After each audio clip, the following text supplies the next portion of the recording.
So superfoods for me is something that your body can go to work on.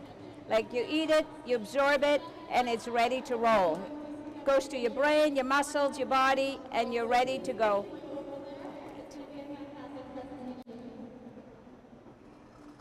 You're ready to roll. It's food that goes to where it needs to be and with the least amount of effort for your body.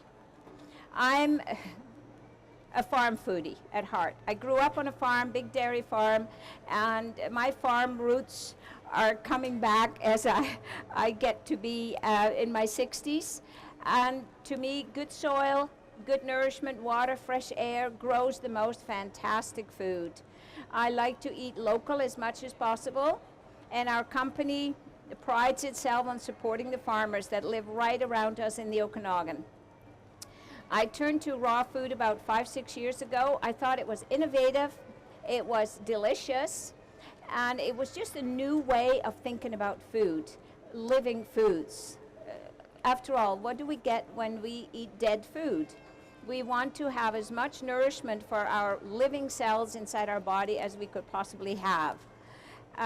So to just give you a short rundown, do we have the videos? The slides?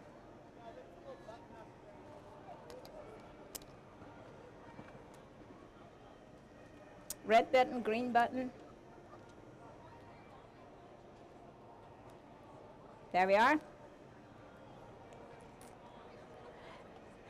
So what we're going to be talking about is why sprouting is so healthy, seed storage and preparation. I'm happy to answer some of the questions at the end of this talk. Some of the tools you'll be needing, some that you can just have around the house and use.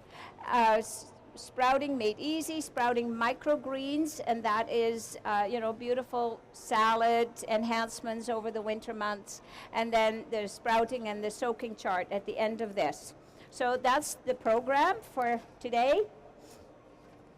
And sprouts really are the perfect raw food.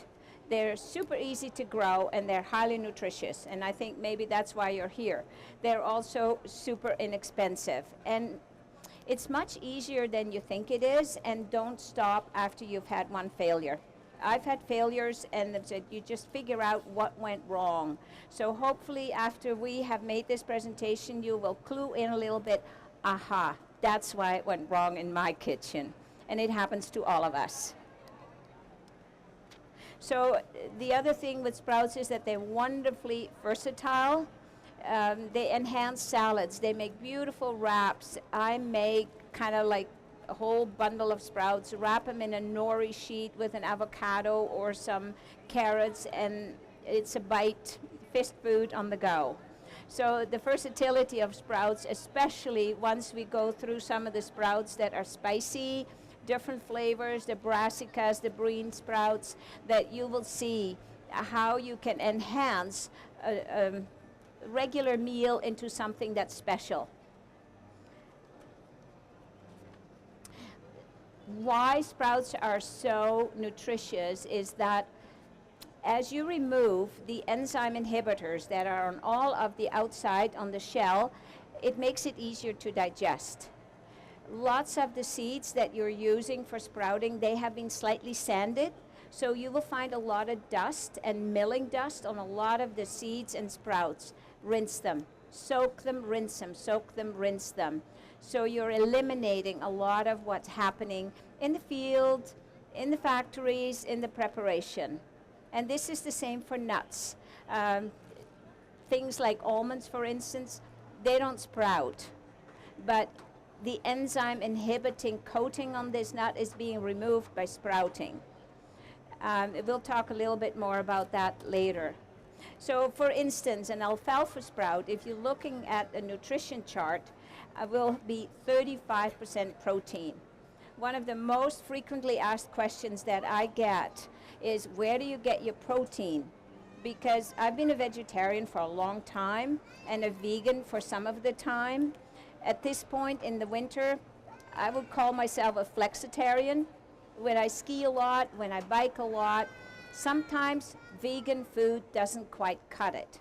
It's personal, and that it works for me. And some people want to be 100% one thing or 100% raw. I tried it in the winter time. It's not good enough. It doesn't quite cut it. So to me, eating well and living well is about being flexible and knowing what your body's needs are for whatever you're going to do. Needless to say that when you sit on the sofa a lot or behind a desk, your body doesn't need the same food as when you're skiing for 2 hours. So alfalfa, 35% protein, vitamins A, B, C, E, and K, and it's loaded with calcium, magnesium, potassium, and zinc, and iron. So these are all nutrients that you could possibly buy in pill form in the health food stores, but why not grow them yourself in your own kitchen? It gives such a sense of self-reliance, and if I can say anything to anybody, know food and become self-reliant. Because we don't know what's happening to food that's grown in Chile, Australia, India, China, or anywhere. So if you know what you can do with these tiny seeds so that you can have a vast spectrum of nutrients, you're ahead of the game. There's stories of people who heal themselves just by eating more sprouts, because it's the live enzyme action in the sprouts that makes it so easy for our bodies to absorb that super nutrition. And adzuki beans, the little green ones, 25% protein. And again, iron, niacin, calcium. So there's a lot of micronutrients in sprouts that are hard to find, certainly in conventionally grown vegetables. Pea shoots, you've seen them in the stores. Again, all essential vitamins and carbohydrates. So they have different nutritional profiles, but I'm not a scientist. I don't need to know exactly what's in each individual sprout or seed. I just know that I like a variety of foods. And let's face it, the more different kind of foods we eat, the more we're likely to hit all the micronutrients that our body requires. Make sense? Okay, cool. So again, why is sprouting so healthy? I think I've covered a lot of it, but it comes down to live enzymes. I mean, numerous proteins are in these foods, and we need enzymes. Every single mammal or plant, for that matter, we need enzymes to be alive. If you had no enzymes eating or having on your body, you'd be a little blob on the floor right there. So enzymes are hugely important. Now, it's said that we are born with a certain amount of enzymes, just like women have a certain amount of eggs in their reproductive system. Not scientifically proven, but it makes sense to me that if we eat live enzymes, there'll be less stress on our body to create the digestive enzymes. It makes sense to me, and I just know that when I eat a lot of enzyme-rich foods, that my body's happier and the energy levels are there. So the part that stops the dormant seed from sprouting too soon is the enzyme inhibitor. It's just a little coating that Mother Nature places there to protect the seed from sprouting prematurely. It has to sit through a winter, for instance, for it to sprout and grow again in the soil. And people feed raw foods to their dogs, sprouted foods to their dogs. They also, you see them eating grass. Like, we all need a certain amount of fresh foods. So once the seed is soaked, it's now alive. And it's a nutritional phenomenon. It's a nutritional powerhouse. And so it will take nothing from your body and just give, and give. Easy to digest. It's a huge nutritional gift. So a lot of this information is coming from a website from Sprout People. So I can't cover everything, and certainly when we all come home, we think, what was that again? go back to the website Sprout People. It's very informative, tons of experience. You can buy tools from them or just make your own, like I'm going to show you. So seed storage, a cool, dry place. You can freeze your sprouts and probably increase their lifespan by up to 5 to 10 years. We don't have pyramids here, but you know that they're finding grains and ancient grains in the pyramids, and 3,000 years old, and they're still perfectly viable. So storage, dry, is pretty, and cool temperature, dark, cool temperatures does the trick. So there's your proper storage. And then we get on to preparing your seeds for sprouting. Really, it needs a good soak, so that the sprout just sucks up enough moisture so that it has enough to start its first enzyme reaction. And I always wonder how people do this that live in a city and they only have chlorinated water.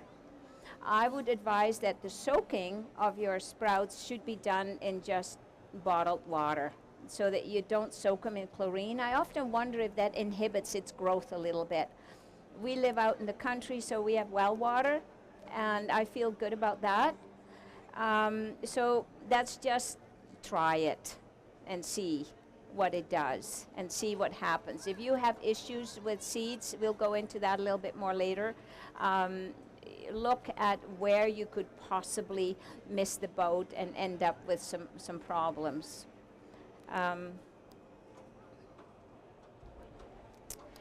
Tools. Super simple, cheap tools.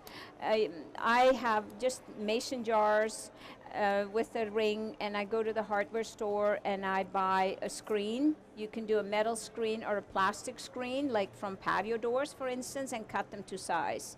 It's important that you keep these clean.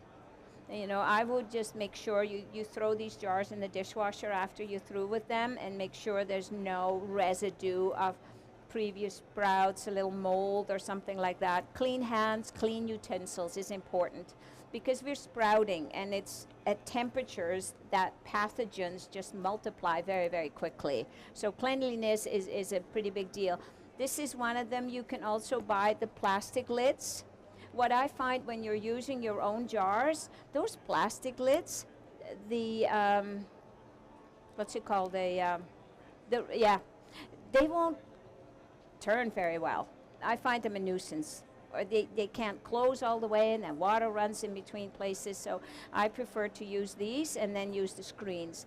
I mean, these drain really well, and that's important. So to me, the handmade tools, sometimes they far outweigh all those gadgets. Now, this is another beautiful little sprouting set. It's inexpensive, it does a beautiful job, and my nice host and friend started these on Monday, because we were on holidays, and I started mine about the same time, and I think she's ahead of me. It must be warmer in Calgary. So again, this is just hard wheat, hard red wheat that sprouted, and look at all these roots. If ever you see, you know, Google time-lapsed bean sprouting, how that works. It's like a little miracle how that root just kind of digs around, and then away we go. Because once this is alive, it starts growing, and all the genetic makeup of every seed, it's there. And the carbohydrates that's on the inside of the seed is the food for the first week of a seed's life. So it has all the nutrition right there in the seed. So it doesn't really need soil or fertilizer or anything like that. It's there. It's ready to grow. Once it's growing to the point where you have it about 2-3 inches high, it's good to, you know, grow it in a soil that has some elements that nutrients that the sprout needs. But mostly for wheatgrass, when you're clipping it, when it's about 2-3 inches high, you can throw it on tissue, paper towel. Like, look at all these. It just holds it together. So at that point, you snip it, you juice it, or you can grow this like catnips, like lots of people grow their own for the cat, and pick away at it, and then when it's done, I just throw it in my garden, and it's amazing. Lots of times it just grows, sprouts again, and grows again.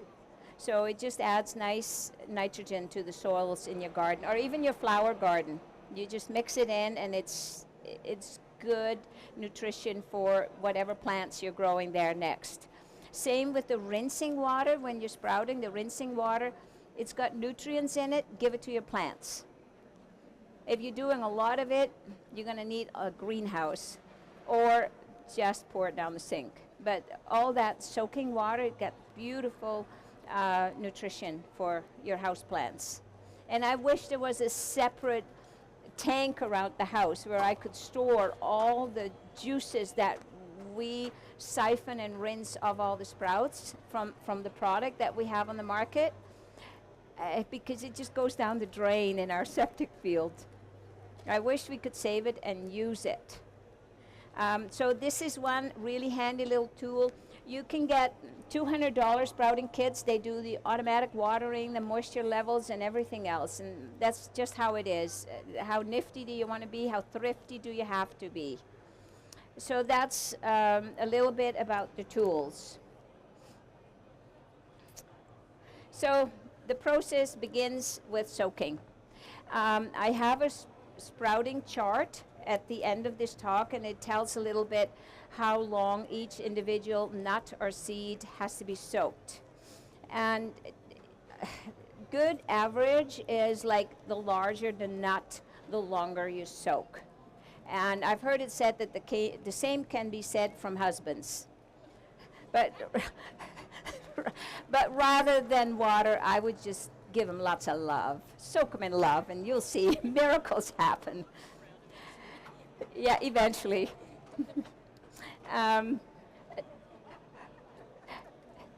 So just add water, clean, good water, and mix your sprouts. Like some sprouts, like the little guys, like alfalfa sprouts, sometimes they stick together as though they're a little magnetic. So just give them a good, stir with your fingers, clean hands, so that every single seed has some water to absorb. For how long? Again, there's your soaking chart, all different. And I actually, some of the larger seeds actually don't need all that much soaking, whereas there's one little seed that needs like 12 hours, and it's a tiny little seed. So again, I would then refer to the sprout people. They have a beautiful complete chart on their website, because how can I remember all that? There's like, 50 or so different seeds with different sprouting times. But this is not rocket science. If you soak it too long, big deal. Like food is really forgiving. Seeds are really forgiving. So most of the time, if you soak it too long or overnight, or you forget to rinse it one day, they'll still be fine. Skimming the seeds. Every seed, like sunflower seeds, for instance, I don't know if you've ever soaked sunflower seeds. After a while, there's little shells that come off of it. When you're growing microgreens, not these, but when you're growing like buckwheat greens, the little shell, I had some, they lift off and they end up sitting on top. Same with alfalfa, the little shell comes off and they float on top. And I find that if I like to skim those off, I put it in a big bowl when I think, oh, it's been 4 or 5 days, all the little hulls, they're floating on the top. I just take my fingers and pull it off, because that kind of stuff can become a cause for mildew. Next one, here we go.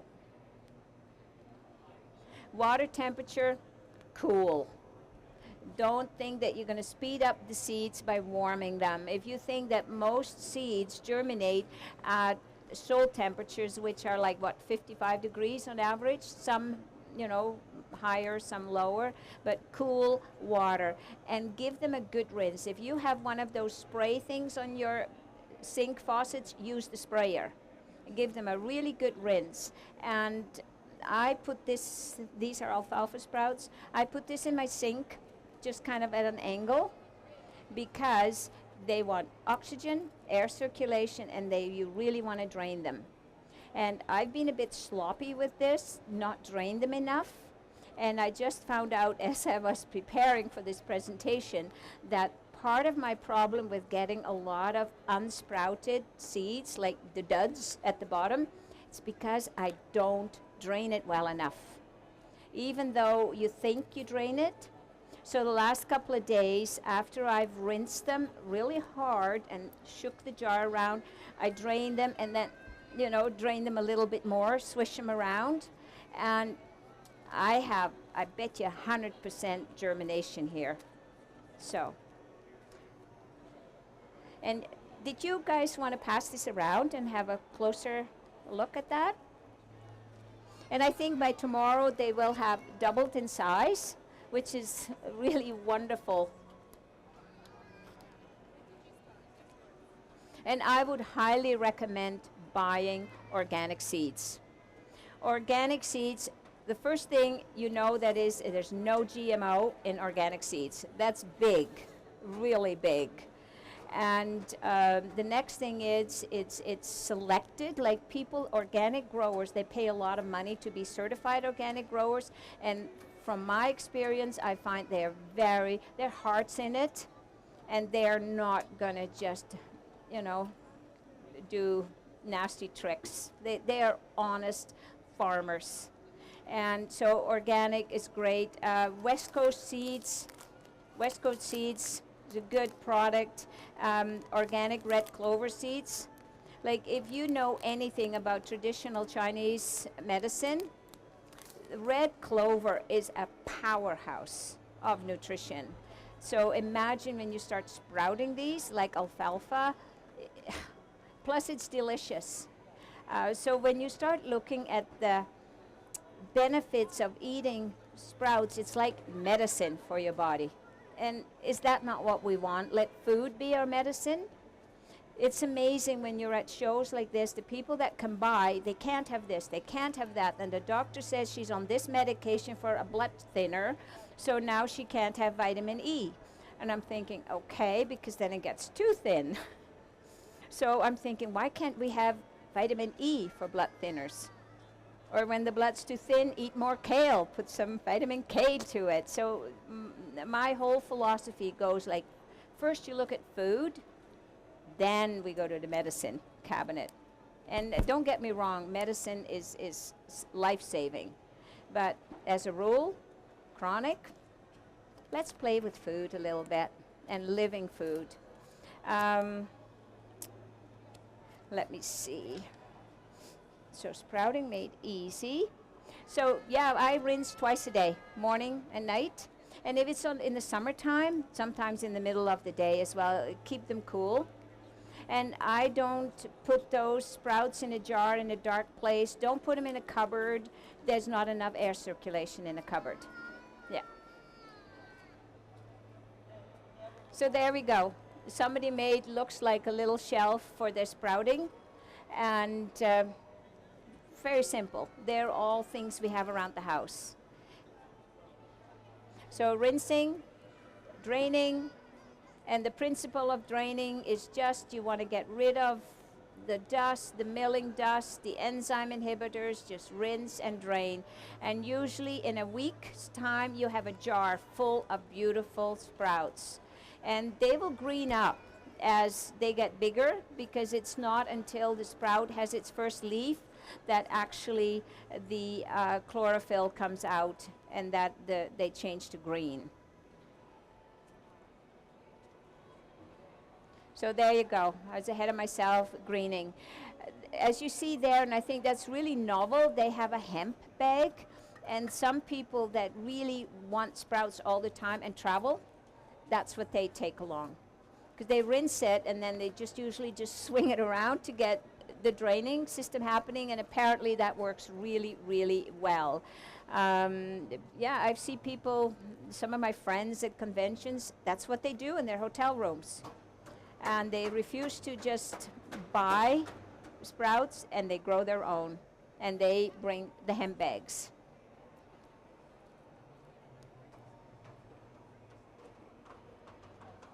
Microgreens, my favorite in the wintertime. You know, by now we're all kind of craving fresh greens. And yes, we can buy the organic greens that are shipped in by, what is it, earthbound farms. And, but it's probably 5 days old, has traveled 5,000 kilometers. So to me, as though I do buy them, but in the wintertime, I grow greens. I have trays on the counter in the kitchen, and whether it's not always wheatgrass, but because I prefer growing my wheatgrass in the garden during the summer, it's so much easier. And you get so much more for so little effort. But I do love to grow broccoli, microgreens, lovely texture, and I'll pass this around. I love to sprout fenugreek, lovely flavor, radish sprouts, mustard greens. They are spicy and delicious. Like that adds zip, and it can double the size of your salad, right? And there's lots of people, they have got 6, 7 jars on the go at the same time. I mean, you don't need to, but it is fun to do, and then you have variety. And to me, adding sprouts to a salad or a sandwich, it makes it from like another sandwich to something that you're proud to present to your friends or to your own self. Fenugreek, I mean, when you read up on these things, and right now it's never been easier for us to find information, the nutritional information. I know fenugreek tea, I believe it's really good for phlegm forming and for your respiratory system, and I would assume that sprouting fenugreek would have some of those same elements that will help your body to just oxygenate itself beautifully. So there's lots of different things. Radishes are so good for our kidneys. Radishes, the spice of it in salad. So every food has something that is going to contribute to your well-being. So read up on that. Lentils, the whole legume family, as we know, the legume, the beans, the adzuki beans, white beans, green beans, all of those, they're really hard to digest, and they take a lot of cooking before they even soften. So when I make a black bean soup or chili, I often soak them for 4 days. And then they're cooked in 10 minutes. And I remember cooking them for 7 hours. But really, they need to soften and to come alive again. I rinse off that outer coating, and they're easy to digest, and they're delicious, and it's way less cooking time. So lentils, beans, soak them, rinse them, soak them, rinse them. If you are wanting to do lentils and eat them raw in salads, don't let them grow big tails. They grow a little bitter, and especially when they're green, you want, on average, the new little sprout, the tail of the sprout, to be about the same of the beans, just a little nub. As soon as that nub appears, you can now consider it sprouted. It doesn't need to have a long shoot. And the enzymes are there, and the digestibility, it's there. Timing, as you can tell, my timing was off.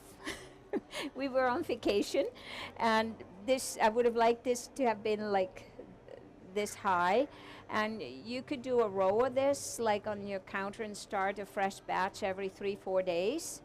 And because if you're doing wheatgrass, I find with my wheatgrass, my little crank thing, you need half a tray to make a little shot glass of wheatgrass. I mean, that's why you pay $3 for a shot of wheatgrass. It takes a lot of juice. And some people say, can I, after I clip it, will it grow again? Yes, it will, but not without soil, you see?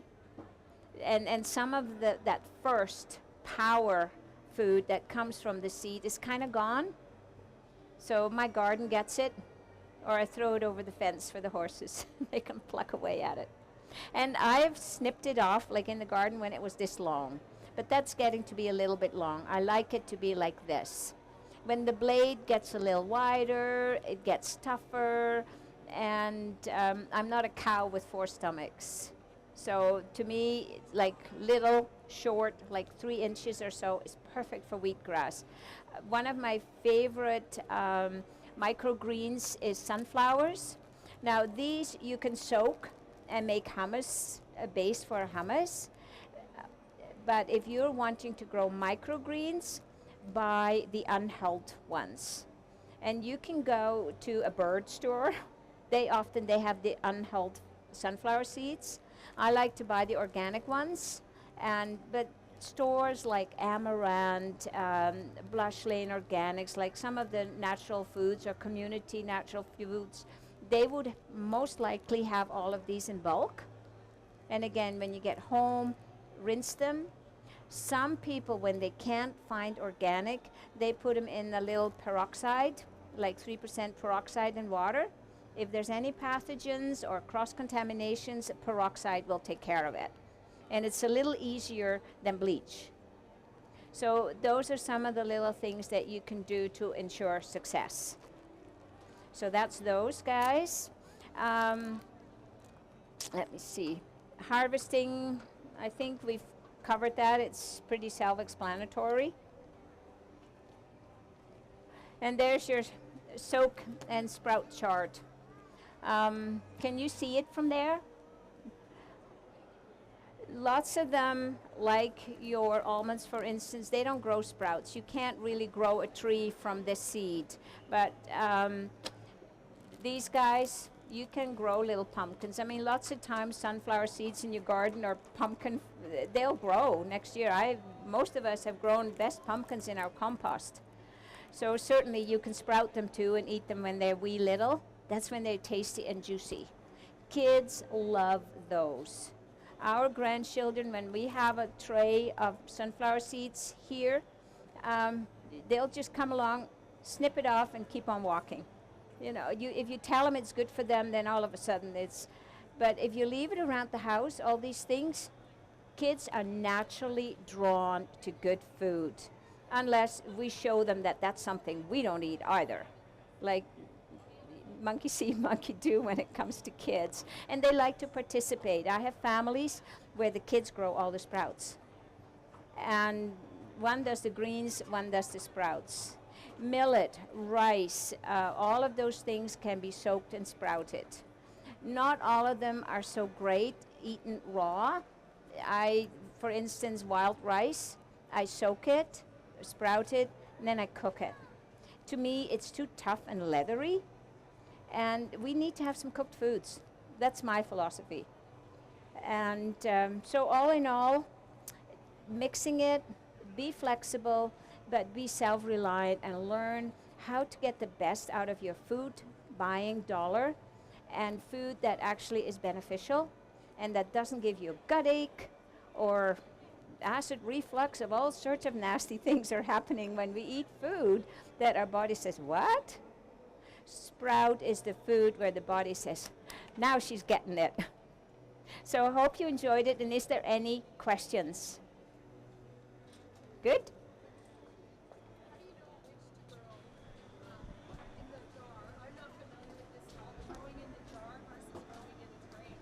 Right.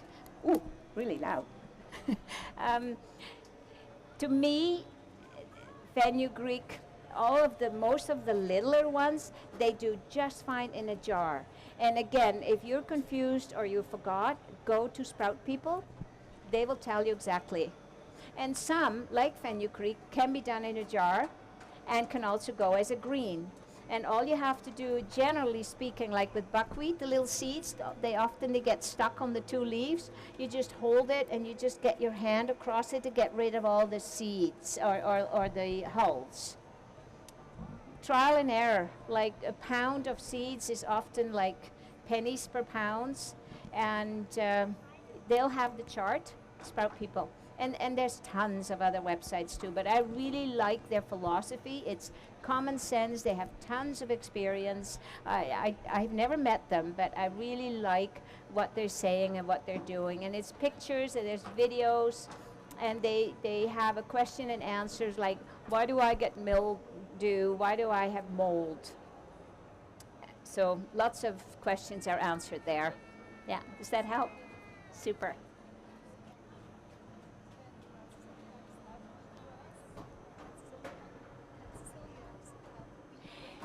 Tough question. Can celiacs have wheatgrass? Some can, some cannot. I think it depends too how pure it is, because the gluten or the hull or the grain that causes this huge reaction for celiacs might have gotten onto the grass. So severe celiacs, they don't touch it. Others say I can have wheatgrass. But they could try, like barley is not gluten-free either, but there are some grains like maybe quinoa, they could juice that or sprout it. Yeah, yeah, or buckwheat. Yeah, you could juice a lot of the microgreens for sure. Yeah. Good to go. Thank you so much.